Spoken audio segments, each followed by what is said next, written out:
Құрметті әріптестер, сіздерге естіліп тұр ма? Дауыс жақсы естіліп тұрса, жауап жазсаңыздар болады. Жақсы естіліп тұр. Сәлеметсіздер ме? Бүгін біз сіздермен оқылым дағдысы дамытудың тиімді тәсілдері және сол оқылым дағдысын дамытуға бағытталған тапсырмаларды таныстыратын боламыз. Бүгінгі вебинардың мақсаты оқылым дағдысы туралы жалпы түсінік. Оқылым дағдысын дамытуға арналған тәсілдер. Бұл оқылым дағдысы мектептегі 4 тілдік дағдының ішіндегі ең маңыздысы. Ал енді соған дамытуға бірнеше біз тәсілдерді, тапсырмаларды беріп отырмыз. Соған оқылым дағдысы, оқылым дегеніміз не деген сұраққа жауап берсеңіздер, алдымен біз вебинарымызды бастамай тұрып, оқылым дегеніміз не деген сұраққа жауап берсеңіздер, жауаптарымызды күтеміз. Оқылым дегеніміз не?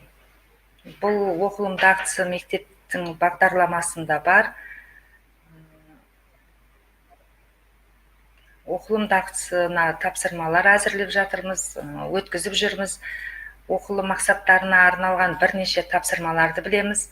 Ал соған қатысты оқылым дағдысы дегеніміз не деген сұраққа чатқа жауап жазсаңыздар. Сіздерге көрініп тұр ма?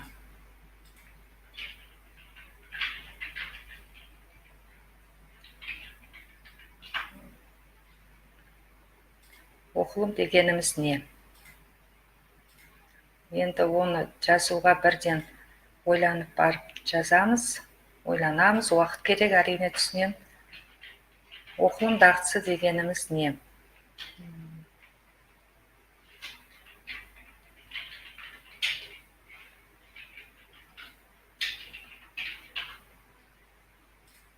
Оқылым дағдысы дегеніміз не?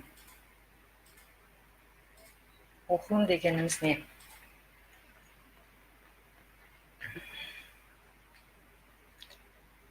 Жарайды, бізге қосылғандар әзір аз болып тұр. Оқылым дегеніміз не? Жүргізе берейік. Оқылым дегеніміз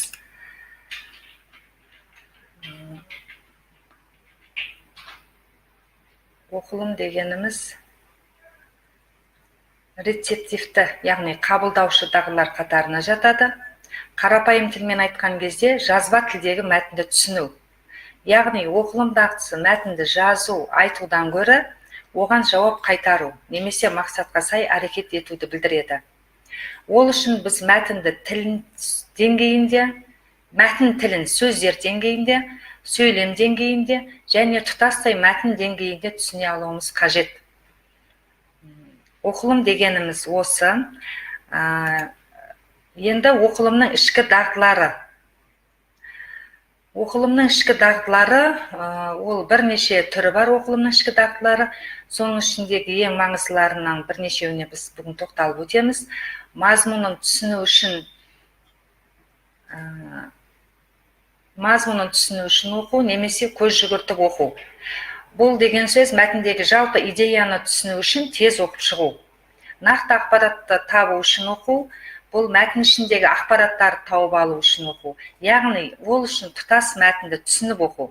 Мазмұнын білу маңызды емес. Мысалы, мәтіннен қажетті пайыздық көрсеткіштерді, жылдарды, немесе қажетті сөздерді, бүгінгі мақсатқа бағытталған, немесе кейіпкерлердің аттарын, жер аттарын тауып алып табу үшін оқу. Бұл мәтіндегі нақты ақпараттарды табу үшін оқу дейді. Одан кейінгі оқылым, ол детальды түрде оқу. Детальды түрде оқу, әрбір сөздің мағынасын түсіну үшін мәтінді сөзбе-сөз оқу. Мысалы, келісім шарттағы талаптарды, немесе нұсқауларды түсіну үшін біз сөзбе-сөз оқимыз. Одан келесі оқылымның ішкі дағдылары, бұл экстенсивті оқылым, яғни үлкен көлемді мақала немесе шығармаларды оқу, роман, әңгімелерді. Интенсивті оқылым, мәтіндегі сөйлемдердің грамматикалық құрылымын, белгілі бір тақырыпқа арналған сөздерді талқылау үшін оқу. Мұндағы мақсат оқушылардың тілді дұрыс қолдана білудегі білімін арттыру. Мәтін құрылымын түсіну, мәтін құрылымының ұйымдастырылуын түсіну. Мысалы, мәтіндегі кіріспе бөлім, негізгі бөлім, қорытынды бөлімдер бар. Осы мәтіндердегі осы негізгі бөлімдерді, мәтіннің құрылымы қалай құрылымдалып тұр, кіріспе бөлімі қай жерінде, негізгі бөлімде қай жер, ол қалай айтылып жатыр, және негізгі бөлім, қорытынды бөлім. Осы мәтіннің құрылымын ұйымдастыру үшін, түсіну үшін осы бөлімдерге бөліктіріп оқуды айтады. Ал енді мәтін түрлерін ажырата білу үшін оқу бар. Ол әр мәтіннің өзіне тән ерекшелігін, ұйымдастырылуын, стилін ажырата білу. Мәтін түрлері: хат, мақала, жарнама, әңгімелер, поэма, құттықтау қағазы, ақпараттық брошюра, үнпарақ, хабарландыру, тағы басқалар жатады. Жақсы, сәттілік тілеп жатқан әріптестерімізге рахмет. Оқылымға арналған сабақ құрылымы төмендегідей болады. Оқылым алдындағы тапсырма деп, оқылым тапсырмасы оқылым кезіндегі және оқылымнан кейінгі тапсырма болып бөлінеді. Ал бұнда оқылым алдындағы тапсырма мәтін тақырыбын ашуға бағытталған жаттығулар. Сөздерді алдын ала үйрету, мәтін мазмұнын болжауға байланысты сұрақтар қою. Оқылым кезіндегі тапсырма бұл әртүрлі оқылым дағдыларын дамытуға арналған жаттығулар. Балдарға беретін тапсырмалар, сұрақтар. Алғашқы жаттығулар жалпы мазмұнын түсінуге бағытталса, кейінгі жаттығулар нақты ақпаратты табуға бағытталуы тиіс. Оқылымнан кейінгі тапсырмада бала мәтінде көтерілген мәселеге, ақпараттарға байланысты талқылау сұрақтары жүреді және сол сұрақтар арқылы мәтіндегі көтерілген мәселені талқылайды. Мұндағы сұрақтар оларға үйренген жаңа сөздерді, мәтінде кездестірген сөздерді қолдана отырып, жауап бере алатындай ұйымдастырылуы қажет. Сонымен қатар, сұрақтар оқушылардың өмірлік тәжірибесімен де байланысып, өз көзқарастарын білдіруге мүмкіндік бере алатындай жасалуы керек. Оқылым дағдыларын сыныпта қолдану. Оқылым алды тапсырмалар. Енді бұл тапсырмалар оқылым алды баланы оқылымға кіргізбес бұрын біз бүгінгі оқытайын деп отырған, біз бүгінгі жүргізіп отырған тақырыпқа болжау жасатуға болады. Тақырып арқылы, онда тақырыптарды айту арқылы баланың тақырыпты беріп қойып, сол тақырып туралы қандай мәселе айтылуы мүмкін, қандай нәрселер болуы мүмкін деп тақырып арқылы болжатамыз. Сурет арқылы болжату, сол біз бүгінгі оқылатын оқылым мәтініне байланысты бірнеше суреттер беріледі. Міне сол суреттер арқылы бүгін қандай мәтін оқылатыны туралы балдар болжау жасайды. Үзінді арқылы болжау. Бұл үзінді арқылы болжау да оқылым алды тапсырмаларына кіреді. Бұл жерде оқылымнан шағын ғана үзінді беріліп, сол үзінді арқылы балалар оқылатын мәтінді болжайды. Және мақал мәтелдер арқылы болжау. Бүгінгі оқылатын мәтініміз қандай болады, ол қандай тақырыпта болады, солған қатысты мәтіндерді айтқыза отырып, оқылым алды тапсырмаларын осылай жүргізуге болады. Оқылым кезіндегі тапсырмалар, олар бірнеше тапсырма беруге болады оқылым кезінде, өйткені баланың оқылым дағдысын дамытатын кезең осы. Яғни осы кезеңдегі тапсырмалардың барлығы балаға нақты, мақсатқа бағытталған және балдардың оқылым дағдысын дамытатындай етіп берілу керек. Ол мәтінге тақырып қой, мәтінді оқып болып, бала мәтінге тақырып қояды. Мәтін бөліктерін құрастыр, мәтінді бірнеше бөліктерге бөліп береміз, оларды бөліктерін құрастырып шығу керек. Мәтіндегі негізгі ойды тап, бала оқи отырып, мәтіндегі негізгі ой не екен, олар табады. Мәтіннің негізгі идеясын түсіндір. Яғни бала мәтінді оқи отырып, оқылым кезінде сол мәтінді оқыған екен, сол мәтінде қандай идея, негізгі идея қайсы? Бірнеше идея айтылады, соның ішіндегі негізгі идеясы мынау деп бала түсіндіреді. Одан кейін мәтін талдау. Мәтін талдаудың өзі бірнеше кезеңдермен жүргізіледі. Бұл мәтінді бала тіл деңгейінде талдай алу керек, сөз деңгейінде және сөйлем деңгейінде талдай алу керек. Бұның барлығы баланың оқылым кезінде жүргізілетін тапсырмалар және баланың оқылым дағдысын арттыруға өте тиімді ықпал етеді. Мәліметтерді сәйкестендір деген оқылым кезіндегі тапсырмалар бар. Одан кейін мына оқылым кезіндегі бірнеше әдістерді де айтып өтуге болады. Соның ішінде жіксу әдістері, инсерт, фишбоун, компрессия, перифраз әдістері, тәсілдері. Міне осы тәсілдерді де оқылым кезінде баланың оқылым дағдысын дамыту үшін жүргізуге болады. Оқылымнан кейінгі тапсырмалар ол оқылған мәтінге шолу жасайды бала, ой елегінен өткізеді, өз ойларын тұжырымдауға беріледі. Бұл жерде бала өз ойларын тұжырымдау кезінде мәтін оқылымнан кейінгі тапсырма оқылым мәтінді оқып біткеннен кейін балдарға неше түрлі графикалық органайзерлер жүргізуге, сондай мен беруге болады. Бұл жұмыстардың оқылымнан кейінгі тапсырманың барлығын бірін-біріне тәуелсіз түрде жүргізуге болады. Және шағын топтарда немесе тұтас сыныппен де жүргізуге болады. Оқылымнан кейінгі тапсырмаларды жүппен де беруге, жеке беруге де және шағын топқа да беруге болады. Нақты топпен жүргізуге де болады оқылымнан кейінгі тапсырманы. Енді құрметті әріптестер, бізде осы оқылымды дамытуға бағытталған, оқылым дағдысын дамытуға бағытталған бірнеше тапсырмалар қазір сіздерге ұсынылады. Осы тапсырмаларға бәріңіз белсене қатыссаңыздар.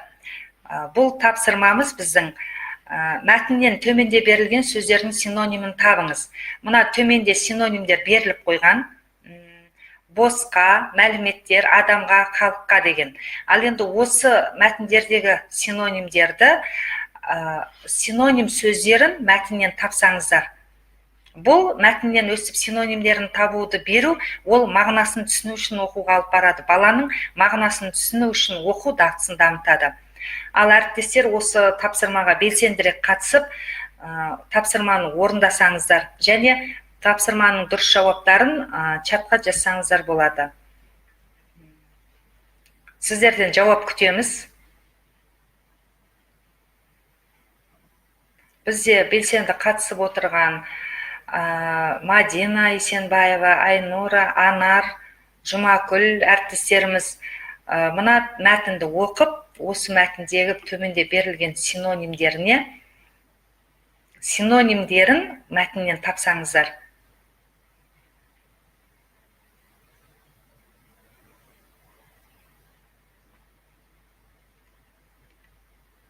Мәтінді оқуға енді уақыт керек, әрине ол мағынасын түсіну үшін оқуда. Және мына жердегі беріліп жатқан синоним сөздер тұр. Сол синоним сөздер мәтінде қалай беріліп тұр. Соның синонимдерін табу керекпіз. Әрине бұған уақыт керек әріптестер. Бірақ жылдам оқып, жылдамырақ тапсырмаға белсене қатыссаңыздар.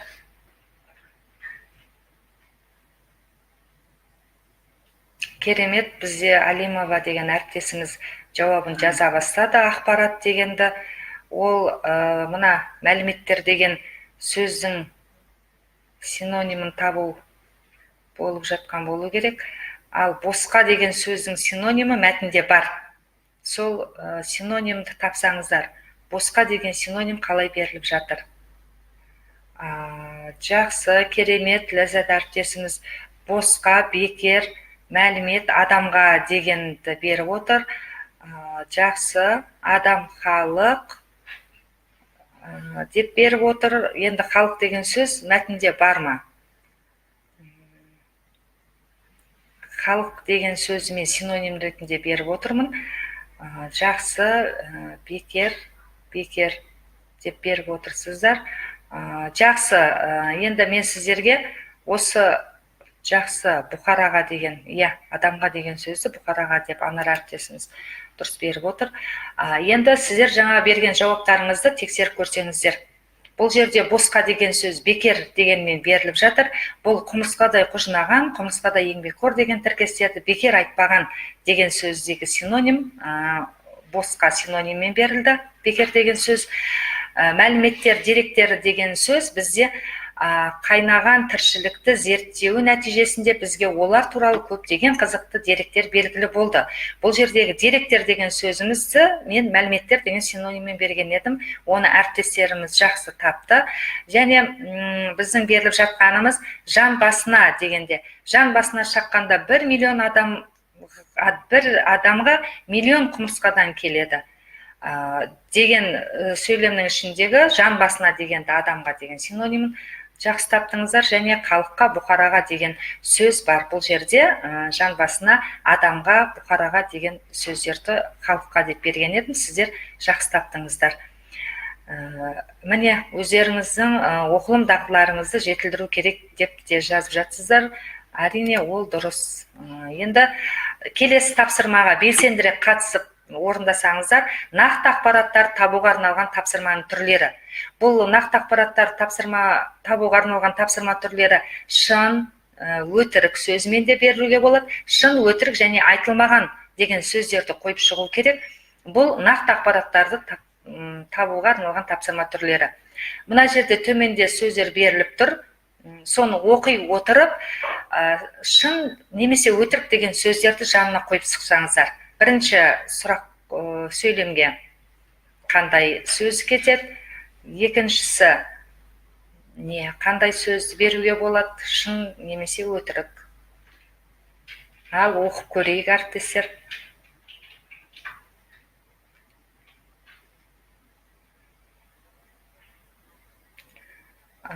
Бірінші сұраққа шын деген жауап келіп жатыр.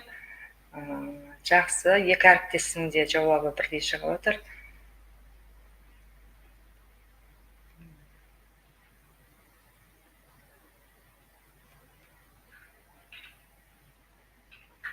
Бірінші жауапты шын деп беріп отыр. Жақсы. Ал жылдамдатайық, оқылуымыз қаншалықты екен біздің? Жақсы, екіншісіне өтірік. Өтірік деп беріп жатыр. Төртіншісіне де Ана деген әріптесіміз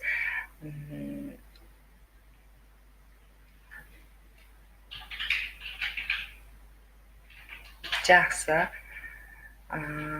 Әріптестер өте белсенді қатысып жатырмыз. Ал енді екінші төмендегі шын, өтірік айтылмаған дегенді екінші сөйлем бойынша қойып шықсаңыздар, екінші сөйлемде оқи отырып, жақсы, үшіншісі шын, төртіншісі өтірік деп беріп жатырмыз. Енді төмендегі сөйлемдер тұсына сәйкесінше шын, өтірік және айтылмаған сөздерін қойып шықсаңыздар, оқи отырып, бұл яғни нақты ақпараттарды табу үшін арналған тапсырма түрі.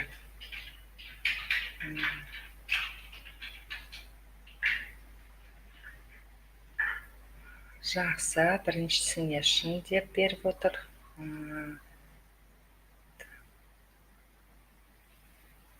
Жақсы, әріптестер өте белсенділік танытып жатыр. Екінші сөйлемін оқып, екінші тапсырмаға дейді жауабымыз. Жақсы. Екінші тапсырмадағы екіншімізге шын деп беріпті. Үшіншіге айтылмаған дейді. Диета түрінде қолдануға болады. Бізде жақсы белсенділік танытып отырсыздар. Енді біз оның дұрыс жауабын көрейік. Біз қаншалықты дұрыс жауап бере алдық. Төмендегі ақпараттар дұрыстығына сай шын немесе өтірік сөзін қойып көріңіздер дегенде, джинсы қазіргі уақытта гардеробтың негізгі элементіне айналған. Ол шын мәлімет. Шалбар таңдаудағы назар аударатын мәселенің бірі мата сапасы. Әрине біз барлығымыз матаның сапасына қарай бермейміз, оның жаңағы пішіміне, өзімізге келетін дизайнына қараймыз. Сізге шақ джинсы қыспай дұрыс отыруы керек. Ол шын. Ұзындығы бойынша сізге шақ келген шалбарды алмаған дұрыс. Ол өтірік, тек қана ұзындықпен ғана шалбар өлшенбейді екен. Төмендегі сөйлемдер тұсына сәйкесінше шын, өтірік және айтылмаған сөздерін қойып шыққан әріптестеріміз бар. Енді жауаптарыңызды тексеріп көрсеңіздер. Елді татуластыруды, жақсыларды құрметтеуді, үлгілі өнегелі қасиеттері мен артықшылықтарын ел дәулетін қазақ кең дастархан арқылы көрсете білген. Әрине шын, бұл қазақтың кең пейілділігі. Мал шаруашылығымен айналысқан қазақ тағамдарының негізгісі ет пен сүт болған. Бұл да шындық. Қазақ ерлері ет тағамдарын тұздаудың түрлі әдістерін білген. Бұл айтылмаған. Бізде дұрыс жазыпты. Фирманова Замира деген әріптесіміз айтылмаған дегенге. Бұл айтылмаған мәлімет. Ет тағамдарын диета түрінде қолдануға болады. Бұл өтірік. Рахмет әріптестер, сіздерге өте белсенді қатысып отырсыздар. Енді келесі біздің тапсырмамыз мәтіндегі бос орындарды төмендегі сөздермен толықтырып көрсеңіздер. мәтінде керекті сөздер беріліп отыр, соны оқи отырып, соларды орнына қойып шықсақ. Бірінші сөйлемге бірінші керекті сөзді жазсаңыздар, одан кейін екінші керекті сөз қандай? Мен екінші тапсырмада 3 пен 4-тен қателеспін дейді. Яғни оқылым дағдымызды дамытуымыз керек екен. Бізде оқылым дағдысы дегеніміз әріптестер тек қана оқи алу емес, оқыған нәрсені түсіне білу, соған сай әрекет ету, соған сай жауап беру деген нәрсе екен. Енді біздің екінші тапсырмамызды беріп отырмыз. Мәтіндегі бос орындарды төмендегі сөздермен толықтырып көр деп. Бірінші сөзіміз қандай болады? Бұл жерде 17 сөз беріліп отыр. Енді бұл бізге біраз уақыт алуы мүмкін. Бірінші сөзіміз қарым-қатынас дейді. Бақыт деген әріптесіміз қарым-қатынас әлде қарым-қатынасты деп бергеніңіз. Жақсы, оқылымға әрине біраз уақыт керек оқу үшін. Жақсы, қарым-қатынасты. Екінші сөзіміз. Жақсы, бірінші сөзді әріптестер жақсы жазады. Екінші қысқартулар дейді. Бір әріптесіміз графикалық қысқартулар деп беріпті.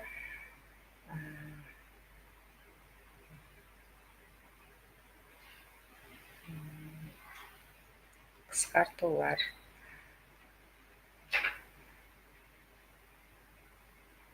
Жақсы, әріптестер белсенділік танытып жатыр. Жылдамырақ оқып, жылдам тез жауап беруге әріптестер әрекет етейік.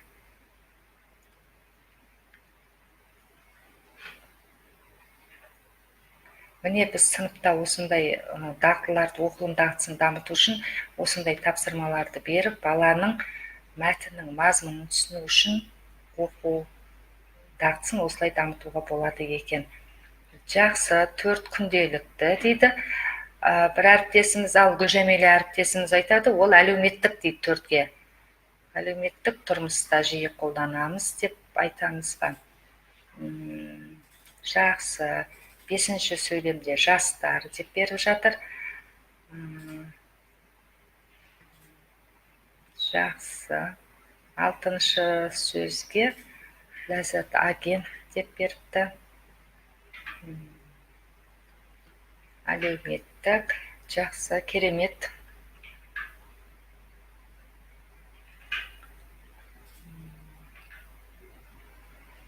Қысқартулар деп беріп жатыр. 7-ші сөзімізге қысқартулар деген жерлерді сіңіс алмасу барысында 8 отырып дейді. Жақсы.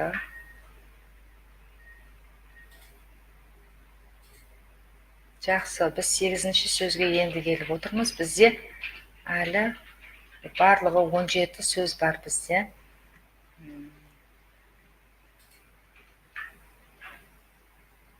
Жақсы, 9-шы сөзге нәрсені деп беріп отыр.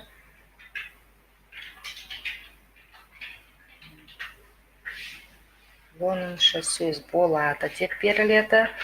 Жақсы, енді біздің 7 сөзіміз қалды. Сауатты дейді. 16-шы сөзге, 11-ші сөзге сауатты деп беріп жатыр.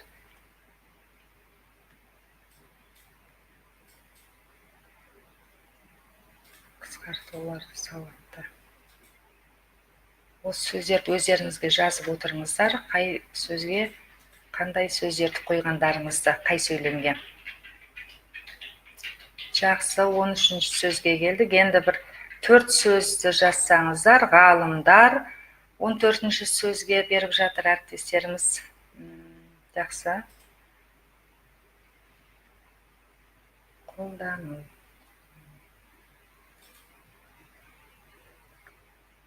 Ал енді бізге осы оқылымға қаншалықты оңай болды осы тапсырмамыз. Қарап жазып отырған әріптестерге.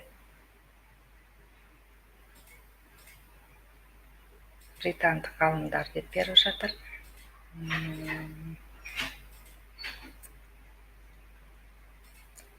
Жарайды. Ал жақсы әріптестер, біз енді қандай сөздер қойылатынын дұрыс жауабын сіздерге көрсетейік. Міне сіздер қойып отырған бірінші қарым-қатынасты жеделдету үшін сөздердің графикалық қысқартылған нұсқалар жиі қолданылады. Кез келген тілде қысқартулар бар, және олар күнделікті тұрмыста жиі қолданамыз. Міне көрдіңіздер ме, өздеріңіз осы сөздерді қоя отырып, мәтінді бірнеше рет оқыдыңыздар. Сонда мәтінді оқу деген сөз тек қана оқи алу дағдысы мен оқылым дағдысының арасында қандай айырмашылық бар екеніне тапсырма орындау барысында біздің өзіміздің де көзіміз жетіп отыр. Міне сонда бір тапсырманы орындау үшін бірнеше рет мәтінге қайта бардық. Бұл осылай оқыған бала мәтіннің нақты мазмұнын түсіну үшін оқылым дағдысы осылай дамытуға болады екен. Жақсы әріптестер, рахмет. Енді сұрақтарға жауап беру, ашық сұрақтар құрастыру, ол да нақты ақпараттарды табу үшін оқуға алып келеді екен. Бұл оқылым дағдылары бар, бізде мақсаттар бар, оқылым дағдыларына арналған проблемалық сұрақтар құрастыр, немесе нақты идеяны тақырыпты ашатын сұрақтарға жауап бер деген мақсаттар бар. Міне осы мақсаттарға тапсырманы осылай дұрыс ашық тапсырмалар, ашық сұрақтар бере отырып жүргізетін болсақ, онда баланың нақты ақпаратты табу үшін оқылым дағдысы дамытуға болады екен. Келесі, өздеріңіз білетін оқылым тәсілдерінің тізбесін жасасаңыздар. Қандай оқылым тәсілдерін білесіздер? Оқылымды қалай дамытып жүрміз? Біз барлығымыз мектепте әріптестер, көп қатысып отырған әріптестердің барлығы мектеп мұғалімдер, практик мұғалімдер, олар бірнеше тәсілдерді оқылым дағдысын дамытуға қолданып жүр. Сондай қандай тәсілдеріңіз бар? Бөліссеңіздер. Жақсы, тиімді әдіс екен депті. Тиімді тапсырма бұл.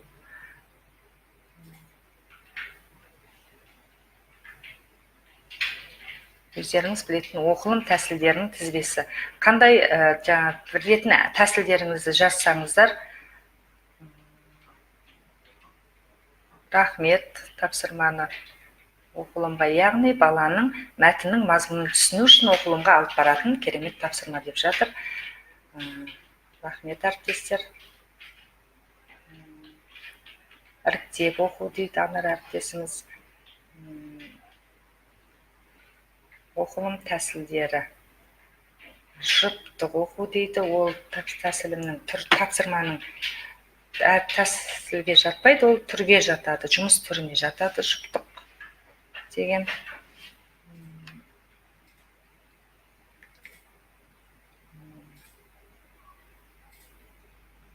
Топтық тергеу деген әдіс бар екен, тәсіл бар екен. Гүлжамил әріптесіміз бөлісіп жатыр. Керемет үш сөйлем деген әдісіңіз бар дейді. Жақсы, осы үш сөйлем деген әдісті оқылымнан кейінгі тапсырма етіп алса да болады екен. Тиімді тапсырмалар үшін рахмет дейді Қуаныш Шұға әріптесіміз. Төрт сөйлем деген бар дейді. Мазмұнын түсіну үшін оқу, яғни оқылымның ішкі дағдылары. Шындық жалған деген. Жақсы. Ойлан тап. Жақсы, бұл ойлан тапты оқылымнан кейін берсек, немесе оқылым алдында берсек те тиімді деп ойлаймын. Сұрақтар туындату, бір сөйлем, жиксо деген әдістер бар дейді. Міне әріптестер бірнеше оқылымның тәсілдерін жасап жатыр тізбесін. Керемет, рахмет белсенді қатысып отырғандарыңызға. Енді менің өзім тарапымнан сіздерге бір-екі тәсілді айтып өтейін, және қалай жүргізілетіні туралы да. Сөзді тап деген тәсілдер бар дейді. Өте жақсы. Бұл оқылымды дамытатын тәсілдердің бірі фишбоун әдісі. Оның пайдаланатын мақсаты мәтінді талдап оқыту, мәтіндегі идеяны, мазмұнды тақырыпты талқылауға арналған жаттығу. Басына мәтіннің идеясы жазылатын болса, үстіңгі сүйектеріне мәтіннің негізгі тірек сөздері мен сөз тіркестері жазылады екен. Астыңғы сүйектерге сол мәтіндегі айтылып отырған әр тірек сөздің тұсындағы тірек сөздің тұсына астыңғы сүйекке мәселе жазылады. Ең соңында құйрығына балықтың, ол мәселенің шешімі жазылады екен. Керемет, әріптестеріміз әлі де жалғастырып жатыр. Графикалық кесте, аял алақан, 3 негізгі сөзді анықта деген тәсілдерді де беріп жатыр. Керемет, рахмет сіздерге. Енді осы тағы менің өзім тарапынан беретін бұл перифраз тәсілі. Перифраз ол айналым деген грек тілінен аударғанда ұғымды білдіреді екен. Айналым ұғымын құбылыстар мен заттардың атын атап, түсін түстемей, айрықша белгі қасиеттеріне негіздей отырып ауыстыру тәсілі. Перифраз мәтіннің идеялық, эстетикалық және көркемдік байлығын арттырады. Мағыналық реңк пен оның әсерін күшейтеді. Мысалы, орман патшасы дегенді біз арыстан дегеннің орнына беретін болсақ, дала кемесі ол комбайн деген сөзі. Қара алтын, көмір, мысалы, ақ алтын дейміз, ол біздің ақ мақтамызды айтамыз. Міне осылар арқылы біздің тіліміз перифраз арқылы байиды екен. Және баланың перифраз арқылы беру, сөздерді перифразға айналдыр деп беретін болсақ, белгілі сөздерді, ол баланың тілдік сөздік қорын байытады екен және ойлауын жақсартады. Сөйлемге тілдік өзгерістер жасай отырып, белгілі бір ойды басқа сөзбен жеткізу. Бала өз ойын жүйелі басқа сөздермен жеткізе алатын болады екен. Және соның бірі компрессия, яғни бұл жинақы мәтін құрастыру. Жинақы мәтін құрастыру деген біздің оқылым мақсаттарымызда бар. Сол жинақы мәтін құрастырғанда біз қалай құрастырып жүрміз? Оның негізі неде екен? Міне сол туралы мен сіздерге біраз ақпарат беріп өтейін. Жинақы мәтін, бұл жинақы мәтін бастапқы мәтіндегі негізгі идеялар мен ақпараттарды сақтай отырып, мәтін көлемін ықшамдау және өңдеу екен. Бұл біздің оқу мақсаттарымызда өте көп кездеседі, жинақы мәтін жазу деген. Бұл мәтінді толықтай түсіне отырып, мәтіндегі негізгі ойды басқа формамен бекіту процесі. Түпнұсқа мәтін жинақы мәтінге айналады.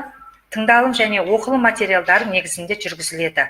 Дәл осы оқу мақсаттары бар. Тыңдалым, тыңдалған мәтіндер негізінде және оқылған мәтіндер негізінде деп те беріледі екен. Және бізде келесі жинақы мәтіннің жанрлық түрлері. Ол тезис, аннотация, презентация, конспект, кесте, схема, тезистік жоспар, ықшамдалған мәтін. Міне бұл жинақы мәтіннің жанрлық түрлері. Яғни тезис дегеніміздің өзі ол жаңағы үлкен бір мәтінге берілген қысқа ғана түсініктеме сияқты сөздер. Міне осылай біз жаңағы жинақы мәтінді жасауға болады екен тезис арқылы. Енді жинақы мәтінде ескеретін нәрсе бұл жинақы мәтін түпнұсқа мәтіннен 75%-ға дейін қысқа болады. Егер кітап болса, түпнұсқа мәтіні 99% ықшамдалады.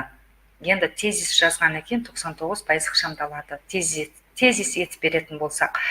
Өз ойларыңды жинақы мәтінге, өз ойымызды қосуға болмайды жинақы мәтінге. Жинақы мәтін тек автор идеясынан ғана тұруы керек. Міне біз автордың идеясынан ауытқымаймыз, өзіміздің тарапымыздан, жанымыздан ешқандай идея қоспаймыз. Сол автордың беретін идеясын сақтай отырып, жинақы мәтін құрастыруымыз керек екен. Және оқылымның тағы да сіздерге біраз үлгілерін таныстырып өтуді жөн көріп отырмын. Оқушылардың оқылым дағдыларын дамытуға ықпал ететін тапсырма түрлері. Көз жүгірте, шолу жасай отырып оқу. Бұл жерде жаңағы нақты ақпараттарды табу үшін оқылымға ол көз жүгірте оқиды, шолу жасау отырып оқуға жүргізуге болады. Мәтіннің тақырыбы мен бастапқы бөлігіне сүйене отырып, оқиғаның дамуын болжау. Яғни мәтіннің тақырыбын береміз және бастапқы бөлігін береміз. Солай бере отырып, оқиғаны оқушылар қалай дамиды ары қарай. Міне сол оқиғаның дамуын болжайды. Мәтін негізгі ойы мен бөліктерін анықтай отырып оқу. Яғни бұл мәтіннің мазмұнын түсіну үшін оқуға кетеді. Оқылымның ішкі дағдылары бойынша айтатын болсақ, мәтіннің негізгі ойы мен бөліктерін дегенде, бұнда мәтінде айтылатын ойларды және мәтінде кездесетін негізгі кіріспе, қорытынды бөлімдер бар. Соларды бөліктерге бөліп тастаймыз да, оқушылардың қолдарына бере отырып, олар сол мәтіндерді негізгі оймен кіріспе бөлімде айтылып тұрма осы ой, жоқ қорытынды бөлімде, жоқ негізгі бөлімде айтылып тұрма. Міне сол бөлімдерді, негізгі оймен бөлімдерді біріктіреді. Бұны жасау үшін бала мәтінге бірнеше рет барады. Міне мәтіннің мазмұнын түсіну үшін оқылым осылай жүзеге асады. Ақпараттарды табу үшін оқу және қызығып оқу, өз көз қарасын айту үшін оқу, мәтінге ауызша және жазбаша шолу жасау үшін оқу. Міне бұл оқылымдардың барлығы баланың мәтінге ауызша және жазбаша шолу жасау үшін оқулар мәтіннің негізгі жалпы мазмұнын түсіну үшін немесе негізгі ойды анықтау үшін оқуға жүргізуге болады. Әдебиетпен жұмысты жүргізуге болады, онда сұхбатқа сұрақтар мен және жауаптар дайындау. Оқушылар сұхбат берілген болса, немесе әдебиетпен жұмыс жүргізілген кезінде, олар әдебиетте кейіпкердің рөліне ене отырып, немесе автордың рөліне ене отырып, олар бірнеше сұрақтар дайындайды және сол сұрақтарға жауаптар дайындайды. Міне өсте отырып, баланың мәтіннің мазмұнын түсіну үшін оқылымды осылай дамытуға болады екен. Бұл да бір тапсырманың түрлері. Интернет ресурстармен жұмыс, тақырып мазмұны бойынша презентациялар, жобалар дайындау. Яғни ол оқушыларға бере отырып, тақырып береміз, немесе мәтін береміз, соның мазмұны бойынша оқушылар өз тараптарынан презентациялар, жобалар дайындайды. Яғни мәтінді ықшамдайды деген сөз. Жаңағы мәтінге компрессия жасау осылай жүргізуге болады, және оның бірнеше жанрлық түрлерін қолдануға болады.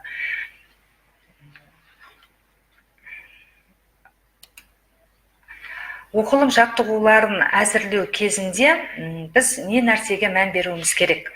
Оқылым жаттығуларын әзірлеу кезінде ол оқуға арналған мәтінді таңдауда мұғалімдер төмендегі мәселелерді ескере отырып, оқушылар үшін лайықты материал таңдағанына көз жеткізуі керек. Ол үшін мынау қағидаттарды есте ұстаған жөн. Мазмұны, яғни мәтіннің мазмұны. Тақырып оқушылардың жасы мен деңгейіне сәйкес келе ме, біз алып отырған тақырып. Және сол тақырыпқа алынған мәтіннің мазмұны оқушылардың жас ерекшеліктеріне сәйкес келеді ме? Және сөздік қорды дамыту. Сөздік қорын дамыту кезінде мәтіннің тілі белгілі бір деңгейде күрделі болғанымен оқушыларға түсінікті ме? Біз оқушыларға түсінікті етеміз дейміз да, мәтінді өте төмен деңгейде қарабайыр тілмен алып жіберетін мәтіндер де болады. Ал біз осындай нәрселерден қашуымыз керек. Оқушыларға түсінікті етіп алынғанмен белгілі бір деңгейде ол күрделі болу керек. Мәтін баланың бүгінгі түсіну деңгейінде болса, яғни мәтінді біз түсіну деңгейінде, егер қолдану деңгейінде болса, мәтіннің де күрделілік деңгейі қолдану деңгейінде болу керек. Ұйымдастыру. Мәтін түсінікті құрылымдалған ба? Яғни мәтіннің құрылымдалған мәтіннің кіріспе бөлімі дұрыс беріліп отыр ма? Негізгі бөлімі өз кіріспе бөлімімен байланыста беріліп отыр ма? Және қорытынды бөлімдегі ақпараттар дұрыс беріліп отыр ма? Және осы бөлімдердің арасындағы логикалық байланыс сақталынған ба? Міне біз осыған қарауымыз керек екен, мән беруіміз керек екен. Яғни мәтіннің кіріспе, негізгі қорытынды бөлімдермен дұрыс ұйымдастырылуының өзі ол оқушыларға логикалық ойлау жүйесін қалыптастыруға да ықпал етеді екен. Және визуалды қолдау. Белгісіз сөздерге визуалды түсініктеме беру мақсатында белгілі бір сурет пен диаграммалар берілген ба? Балаға барлық сөз мәтініне түсінікті болуы мүмкін емес. Сол түсініксіз болған сөздерге біз суреттер бере аламыз ба? Немесе бала оны басқаша қалай қабылдауға болады? Визуалды нәрселер айтылады ма балаға? Немесе сол түсініксіз сөздің тағы да қандай баламалары бар? Міне біз оны осындай түсініксіз сөздер бала түсінбеуі мүмкін мәтіннің ішінде оқылым кезінде.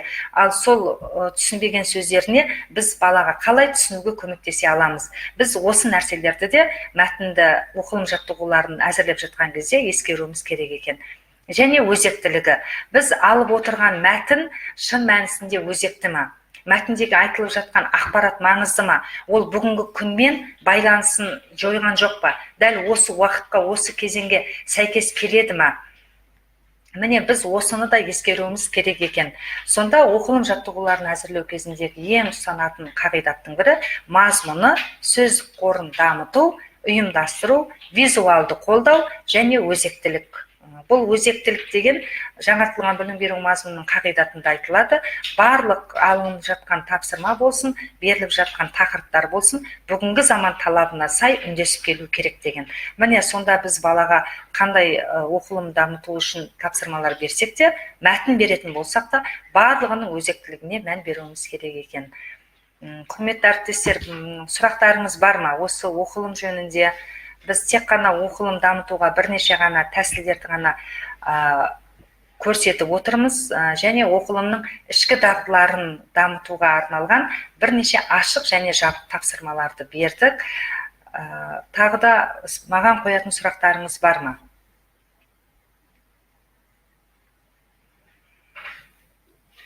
Жақсы, өте түсінікті дейді. Рахмет.